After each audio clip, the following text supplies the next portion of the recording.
நம்முடைய ஆண்டவராக இயேசுவை நம்ம பார்க்கும்போது அங்கே அன்பின் வடிவத்தை நாம் பார்க்கிறோம் பாருங்க. அன்பு மனித உருவத்தில் நடமாடுகிறதை நம்ம பார்க்கலாம். அவர் மனித உருவத்தில் நடமாடி கொண்டிருந்தார். அவருடைய வாயிலிருந்து வரக்கூடிய சில வார்த்தைகளை கவனிச்சு பாருங்க. யோவான் 11ஆம் அதிகாரம் 41-42 என்ன சொல்கிறது? அப்பொழுது மரித்தவன் வைக்கப்பட்ட இடத்திலிருந்த கல்லை எடுத்து போட்டார்கள். இயேசு தம்முடைய கண்களை ஏறெடுத்து, பிதாவே, நீர் எனக்கு செவி கொடுத்தபடியினால் உம்மை ஸ்தோத்தரிக்கிறேன். நீர் எப்பொழுதும் எனக்கு செவி கொடுக்கிறீர் என்று நான் அறிந்திருக்கிறேன். அன்பின் உருவமாய் நடமாடின இயேசு ரொம்ப அழகா ஒரு காரியத்தை சொல்றாரு பாருங்க. என்ன சொல்றார்? பிதாவே, நீர் எனக்கு எப்பொழுதும் செவி கொடுக்கிறீர்.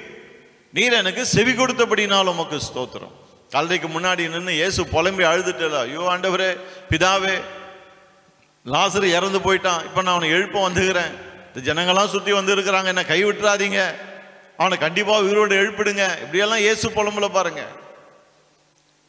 தைரியமா ஒரு காரியத்தை சொல்றாரு. என்ன சொல்றாரு? நீர் எனக்கு செவி கொடுத்தபடியினால் உம்மை ஸ்தோத்திரிக்கிறேன். நீர் எப்பொழுதும் எனக்கு செவி கொடுக்கிறீர் என்று நான் அறிந்திருக்கிறேன். என்ன ஒரு கான்ஃபிடன்ஸ் பாருங்க. இந்த கான்ஃபிடன்ஸ் தான் தமிழ்ல தைரியம் என்று வேதம் சொல்லுகிறது. என்ன ஒரு தைரியம் பாருங்க ஜெபத்துல. எப்படி அந்த தைரியம் வந்துச்சுன்னு சொன்னா, இந்த லவ் இன் ஆக்ஷன். கிரியினாலும் உண்மையினாலும் தேவனிடத்தில் அன்பு கூர்ந்தார், கிரியினாலும் உண்மையினாலும் மனுஷரிடத்தில் அன்பு கூர்ந்தார். ஆகவே தேவனுக்கு முன்னாடி எப்போதும் ஒரு தைரியம் அவருக்கு இருந்து கொண்டே இருந்தது. அருமையானவர்களே, ஜெபம் பண்ணும் போது அல்லது ஜெபம் பண்ண போகும்போது இந்த உணர்வு உங்களுக்குள்ள இருக்கா? இப்ப நான் ஜெபம் பண்ண போறேன், கர்த்தர் என் ஜெபத்தை கேட்டு பதில் கொடுப்பார். நிறைய பேருக்குள்ள எந்த உணர்வு இருக்கு தெரியுமா? ஜெபம் பண்ணி பார்ப்பங்க, நடந்தா சரி, கர்த்தர் கொடுத்தா சரி, பார்த்துக்கலாம், இல்லாட்டி என்ன பண்றது. இந்த ஜெபத்துக்கு ஒரு நாளும் பதில் வர போறதே கிடையாது பாருங்க. ஆண்டவராக இயேசுவை போல ஒரு தைரியம், அந்த கான்ஃபிடன்ஸ் நமக்கு வேணும் பாருங்க. நான் ஜெபிக்க போறேன், நான் கேட்டதை கர்த்தர் எனக்கு நிச்சயமாய் கொடுப்பார். ஏன்னா நான் அவருக்கு பிரியமாய் வாழ்கிறேன், அன்பை கிரியையில நான் காண்பிக்கிறேன். நான் சின்ன வயசுல இருந்தப்போ ஒரு ஆல்நைட் ப்ரேயருக்கு போயிருந்தேன் பாருங்க. எல்லாரும் கூடி வந்து ஜெபம் பண்ணிட்டு இருக்காங்க. அங்கிருந்த ஒரு விசுவாசி, ஒரு அம்மா, அவர்கிட்ட கேட்டாங்க, அம்மா உங்களுக்கு என்ன ஜெப குறிப்பு இருக்கு சொல்லுங்க, உங்களுக்காக ஜெபிக்க போறேன்னு. அந்த அம்மா, அவங்களுடைய சரீரத்தில் பலவீனம் இருக்கு, அதுக்காக ஜெபம் பண்ணுங்க ஐயா அப்படின்னாங்க. அந்த அம்மாவுடைய சுகத்துக்காக எல்லாம் ஊக்கமா ஜெபம் பண்ணாங்க பாருங்க. எல்லாம் ப்ரேயர்லாம் முடிஞ்ச பிறகு நைட்டு 2 மணி இருக்கும்னு நினைக்கிறேன், 2-2:30 மணி இருக்கும். ப்ரேயர்லாம் முடிஞ்ச பிறகு அந்த ஜெபத்தை நடத்தினவர் அந்த அம்மா கிட்ட கேட்கிறாரு, அம்மா உங்களுக்காக ஜெபிச்சோமே, உங்க உடம்பு இப்போ எப்படி இருக்கு, சுகம் உண்டாயிருக்கா பாருங்க அப்படின்னு. அந்த அம்மா சொன்னாங்க, ஒன்றும் இல்லைங்க, அப்படியே தான் இருக்கு அப்படின்னு. எல்லாரும் அப்படியே பார்க்குறாங்க, ஒன்றும் இல்லைங்க, அப்படியே தான் இருக்குன்னு. சரி பரவாயில்ல, அது வரைக்கும் சொன்னாலும் பரவாயில்ல பாருங்க, எனக்கு இப்போ சுகம் கிடைக்கல அதை சொல்றாங்க அவங்க. ஆனால் அதுக்கப்புறம் அவங்க ஒரு காரியத்தை சொன்னாங்க பாருங்க. என்ன சொன்னாங்க தெரியுமா? ஒன்றும் இல்லைங்க, ஒன்றும் ஆகலைன்னு சொல்லிட்ட பிறகு எனக்கு அப்பவே தெரியுங்க எனக்கு ஒன்றும் நடக்காது அப்படின்னாங்க. அது நடந்து எத்தனை வருஷம் ஆகுது? ஏறக்குறைய ஒரு 40 வருஷம் இருக்கும்னு நினைக்கிறேன். இன்னும் என் மனசுல அப்படியே அந்த வார்த்தைகள் பதிஞ்சிருக்கு. எனக்கு அப்பவே தெரியும் ஒன்றும் ஆகாதுன்னு. எப்பவே தெரியும்? நான் நினைக்கிறேன் ஆல்நைட் ப்ரேயருக்கு வர்றதுக்கு முன்னாடியே அவங்க யோசிச்சுருப்பாங்க நினைக்கிறேன். ப்ரேயருக்கு போகிறோம், போய் ஜெபிக்க போகிறோம், ஜெபம் பண்ணாலும் எனக்கு சுகம் உண்டாகாது, அவ்வளோதான். அதை தான் சொல்ல வராங்கன்னு நினைக்கிறேன், எனக்கு சரியா தெரியல. எனக்கு அப்பவே தெரியும். நான் எப்போ தெரியும்? ஜெபத்துக்கு வரத்துக்கு முன்னாடியே தெரிஞ்சிருக்கணும் ஒன்றும் நடக்காதுன்னு. அப்போ ஜெபத்துக்கு வரத்துக்கு முன்னாடியே எப்படிப்பட்ட ஒரு மனநிலையோடு வர்றாங்க பாருங்க. போய் ஜெபம் பண்ண போகிறோம், ஒன்றும் நடக்காது. அதுக்கு ஜெபத்துக்கு வராமே இருக்கலாம், வீட்டில் நல்லா தூங்கி இருக்கலாம். எதுக்கு ஆல்நைட் ப்ரேயருக்கு வரணும்? தேவையில்லையே. தெரியல பாருங்க. அதை தான் சொல்ல வரேன். நான் ஜெபிக்க போகிறேன், பரிசுத்தவான்களோடு கூடி ஜெபிக்க போகிறேன், என் நாமத்தினாலே நீங்கள் எதை கேட்டாலும் செய்வேன் கர்த்தர் சொல்லியிருக்கிறார். 2 பேர் ஒருமனப்பட்டு என் நாமத்தினால எதை வேண்டிக் கொண்டாலும் பரலோகத்திற்கு என் பிதா அவங்களுக்கு கொடுப்பார்னு ஆண்டவர் சொல்லியிருக்கிறார், வாக்கு பண்ணியிருக்கிறார். நாங்கெல்லாம் கூடி ஜெபிக்க போகிறோம். என் சரீரத்தில் இந்த பிரச்சனை இன்னையோட முடிய போகுது, அவ்வளவுதான். கர்த்தர் ஜெபத்தை கேட்டு பரிபூர்ண சுகத்தை அருள போகிறார். அந்த விசுவாசம் மேலும் இங்க நிக்கணும் பாருங்க. ஆனா அங்க இல்ல. நம்ம சொல்றாங்க, எனக்கு அப்பவே தெரியுங்க ஒன்றும் நடக்காது அப்படின்னு. இன்னும் என் மனசுல அது அப்படியே நிக்குது. நீங்க ஜெபம் பண்ண போகும்போது எப்படி போறீங்க? ஒன்றும் நடக்காதுன்னு தெரிஞ்சு நிறைய பேர் ஜெபம் பண்ணுறது, இப்படி ஜெபம் பண்ணிட்டே இருக்கிறாங்க. ஆகவே தான் நிறைய ஆல்நைட் ப்ரேயர், நிறைய ஃபாஸ்டிங் ப்ரேயர். ஒவ்வொரு கூட்டமாக போயிட்டே இருக்கிறாங்க. ஏன்னா அவங்களுக்கு நல்லா தெரியும் இந்த கூட்டத்துக்கு போனால் ஒன்றும் நடக்காது. ஏன்னா இந்த பிரசங்கியார் வந்து அவ்வளோ பவர்ஃபுல் ஒன்றும் கிடையாது, இவருடைய ஜபத்தில் அவ்வளோ வல்லமை கிடையாது. அடுத்த வாரம் இன்னொன்று இருக்குது, அதை ட்ரை பண்ணுவோம், அவர் பெரிய வல்லமை உள்ளவர் அப்படின்றாங்க. அவர் போய் இங்கே பேய ஓட்டினார், அங்கே போய் சுகம் கொடுத்தாரு, என்னென்னோ பண்ணியிருக்கிறாரு. அவர்கிட்ட கொஞ்சம் பவர் இருக்கணும், அங்கே போய் பார்க்கலாம், இங்கே நடக்கலன்னு அங்கே போய் பார்க்கலாம். இப்படியே இருக்காங்க பாருங்க. அருமையானவர்களே, ஜபத்தில் ஒரு தைரியம் வேணும், ஒரு கான்ஃபிடன்ஸ் வேணும். என்ன கான்ஃபிடன்ஸ்? கேட்டுக்கொள்ளுகிறது எதுவோ அதை அவராலே பெற்றுக்கொள்ளுகிறோம். இந்த வார்த்தைகளை கவனிச்சிங்களா? அவர்கிட்ட கேட்குறோம், நமக்கு என்ன வேணுமோ அவர்கிட்ட கேட்குறோம், அதை அவராலே பெற்றுக்கொள்ளுகிறோம். ஒரு மனுஷனாலே பெற்றுக்கொள்ளலைங்க, அவராலே பெற்றுக்கொள்ளுகிறோம். அப்போது ஜெபிக்கும் போது நீங்கள் தனியாக ஜெபிச்சாலும் சரி, கூடி ஜெபிச்சாலும் சரி, அருமையானவர்களே, உங்களுக்குள்ளே என்ன எண்ணம் மேலோங்கி நிற்க வேணும் தெரியுமா? நான் கேட்டுக்கொள்கிறது எதுவோ அதை அவராலே நான் பெற்றுக்கொள்வேன். ஹல்லேலூயா. அவை தான் நம்முடைய ஆண்டவர் ரொம்ப அழகாக சொன்னார். நீங்கள் ஜபத்தில் எவைகளை கேட்டுக்கொள்வீர்களோ அவைகளை பெற்று கொண்டோம் என்று விசுவாசியுங்கள், அப்பொழுது அவைகள் உங்களுக்கு உண்டாகும். கேட்டுட்டு பெற்றுக்கொள்வேன்னு சொல்லாதீங்க, கேட்டுட்டு பெற்றுக்கொண்டேன் என்று சொல்லுங்கள். நீங்க யோசிக்கலாம், இன்னும் கிடைக்கலையேன்னு. ஆண்டவர் சொல்றாரு, கிடைச்ச மாதிரி அதை எண்ணிக்கொள்ளுங்கள். ஏன்னா நீங்க கேட்டீங்க, கர்த்தர் உங்கள் ஜெபத்தை கேட்டுட்டாரு. ஏற்ற நேரத்தில் அது நிச்சயமா உங்க கையில வந்து கிடைக்கும். தேவன் அதை உங்களுக்கு மறுக்கவே மாட்டார். ஆகவே பெற்றுக்கொண்டது போல தைரியமா விசுவாசத்தோடு இருங்க. அந்த டைம் வரும்போது கரெக்டா உங்க கையில வந்து சேரும். ஹல்லேலூயா. ஜெபத்துல என்ன ஒரு கான்ஃபிடன்ஸ் நம்ம ஆண்டவர் கொடுக்கிறார் பாருங்க. இந்த கான்ஃபிடன்ஸ் நமக்கு இருக்கா? இன்னைக்கு ஜெபங்களை கொஞ்சம் கவனிச்சு பாருங்க. அருமையானவர்களே, நம்ம ஒரு சீரியஸான ஒரு விஷயத்தை பேசிட்டு இருக்கிறேன். இன்னைக்கு ஜெபங்களை கொஞ்சம் கவனிச்சு பாருங்க. இன்னைக்கு ஜெபங்கள்ல எது வலியுறுத்தப்படுகிறது? நான் இவ்வளவு நேரம் பேசிட்டு இருந்தேன், இந்த காரியம் வலியுறுத்தப்படுகிறதா அல்லது வேற என்ன வலியுறுத்தப்படுகிறது? ஒரு ஜெபத்தை கேட்டேன் பாருங்க. அவர் சொல்றாரு, கண்ணீர் விடு, கதறி அழு, கர்த்தர்கிட்ட கதறு, உன் சத்தம் வானத்தை போய் எட்டட்டும். ஐயோ, அவருக்கும் தெரியல, அந்த ஜெபத்தில் இருக்கிறவங்களுக்கும் தெரியல. இப்படி கண்ணீர் விட்டு கதற வேண்டிய அவசியம் கிடையாது அப்படின்னு. எதுக்கு கதறணும்? கொஞ்சம் யோசித்து பாருங்க. உங்க பிள்ளை உங்ககிட்ட வந்து கண்ணீர் விட்டு கதறி ஒரு காரியத்தை கேட்டு நீங்க என்ன பண்ணுவீங்க? பட்டுன்னு ஒன்று போட்டு எதுக்கடா கத்தின்னு இருக்க, எதுக்கு அழுகுற, கேளு, என்ன வேணும், வாயை திறந்து சொல்லு, சொன்னாதானே தெரியும். சொல்வீங்களா சொல்ல மாட்டீங்களா? உங்க பிள்ளைங்கிட்ட நீங்க அந்த மாதிரி எதிர்பார்க்கும் போது ஆண்டவர் தம்முடைய பிள்ளைங்கிட்ட எதிர்பார்க்க மாட்டாரா? அப்ப எதுக்கு போய் அவர்கிட்ட கத்திட்டு இருக்கணும்? வாய் கிழிய கத்தணும், எதுக்கு தொண்டை கிழிய கத்தணும்? தேவையில்லை இல்ல. எதுக்கு அவர்கிட்ட போய் கண்ணீர் விட்டுட்டு இருக்கணும்? கேட்டா, அன்னாள் கண்ணீர் விட்டாள், ஆகார் கண்ணீர் விட்டாள், எசேக்கியா அழுதான். கர்த்தர், நான் உன் கண்ணீரை கண்டன்னு சொன்னாரு, நீ கண்ணீர் விடு, கண்ணீர் விடு, கண்ணீர் விட்டு கதறு. அருமையானவர்களே, இதெல்லாம் கேட்க நல்லா இருக்கும். பைபிள்ல அதெல்லாம் இருக்கு, இல்லைன்னு சொல்லல. ஆனா ஆண்டவர் எங்கேயாவது நீ கண்ணீர் விட்டு கதறி அழு, உன் ஜெபத்துக்கு நான் பதில் கொடுக்குறேன்னு சொல்லி இருக்கிறாரா? நல்லா கவனிங்க.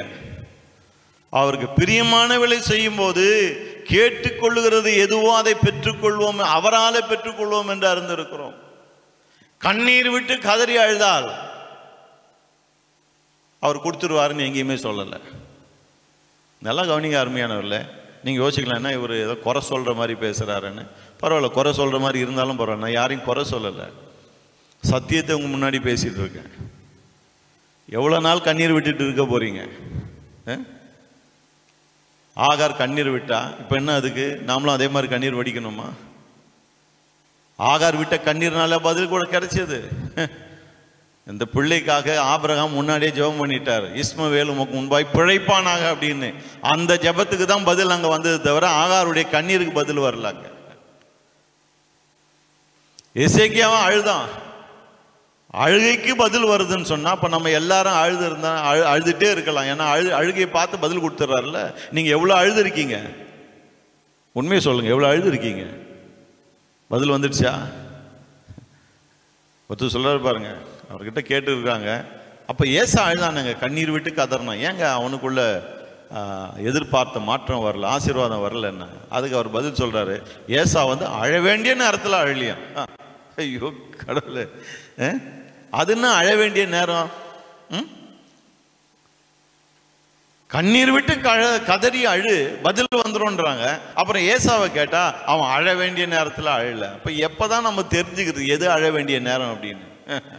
எது அழ வேண்டிய நேரம் அவங்கள பொறுத்த வரைக்கும், அவங்க உபவாச ஜபம் வைக்கிறாங்க பார்த்தீங்களா, அந்த ஜபத்தில் வந்து நீங்க கதறி அழுதீங்கன்னா உங்க ஜபத்துக்கு பதில் வரும்.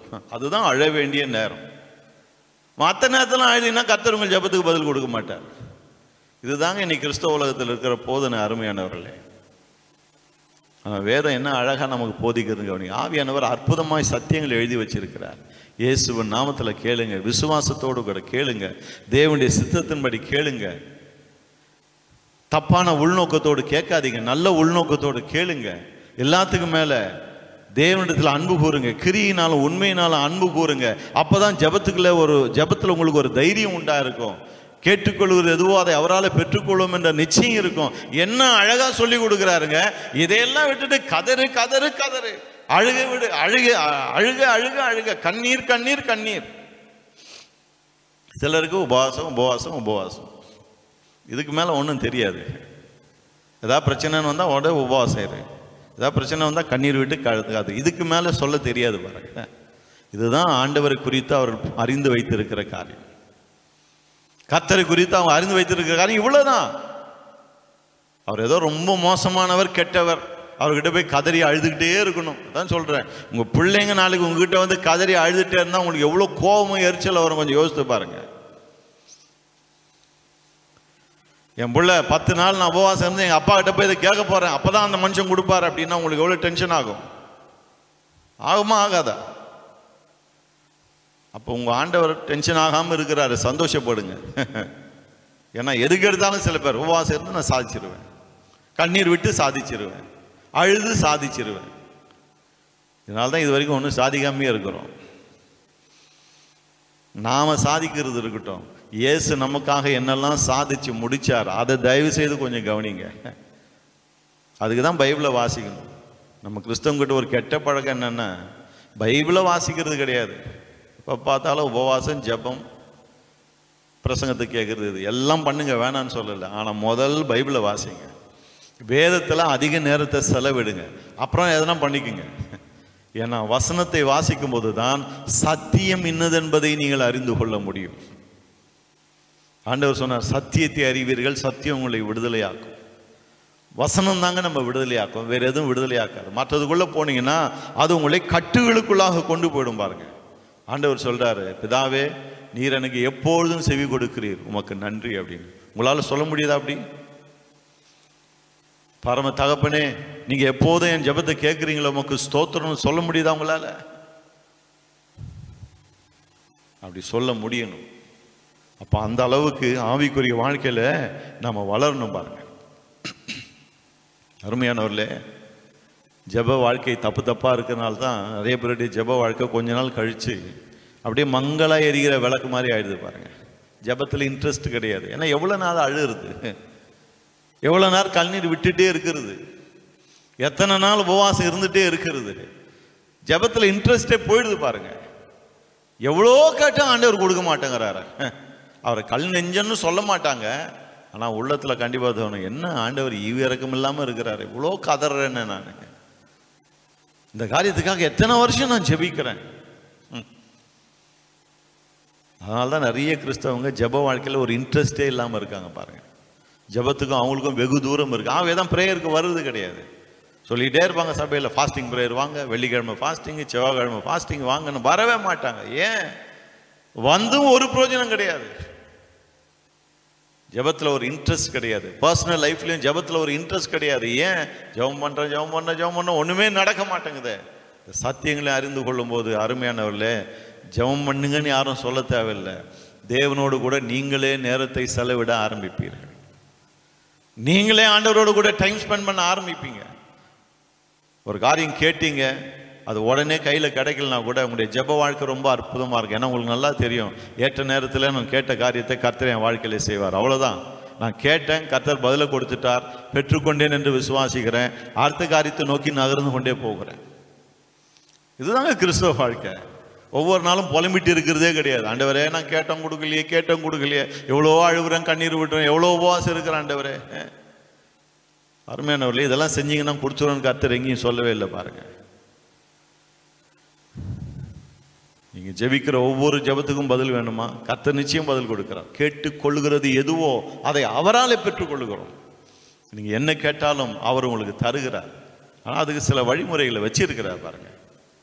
அவர் வச்ச வழிமுறையை விட்டுட்டு நாம இல்லாத இந்த இதையும் அதையும் பின்பற்றி போனோம்னு சொன்னா கடைசியில் நமக்கு தோல்வி தான் மிஞ்சும். ஜெப வாழ்க்கையே வேஸ்டோ அப்படின்னு நினைக்க தோணும் பாருங்க. ஆனால் இப்படி நம்ம புரிஞ்சுக்கிட்டோம்னு சொன்னால் ஜெப வாழ்க்கை ரொம்ப அற்புதமான ஒரு ஜெப வாழ்க்கையாக இருக்கும். ஆமென். எத்தனை பேர் அதை விசுவாசிக்கிறீங்க? பல காரியங்கள் உங்களோட கூட இன்னைக்கு பேசியிருக்கேன் ஜெபத்தை குறித்து. கொஞ்சம் யோசிச்சு பாருங்க. பிதாவுக்கு பிரியமாய் வாழ்வது எவ்வளோ முக்கியம்?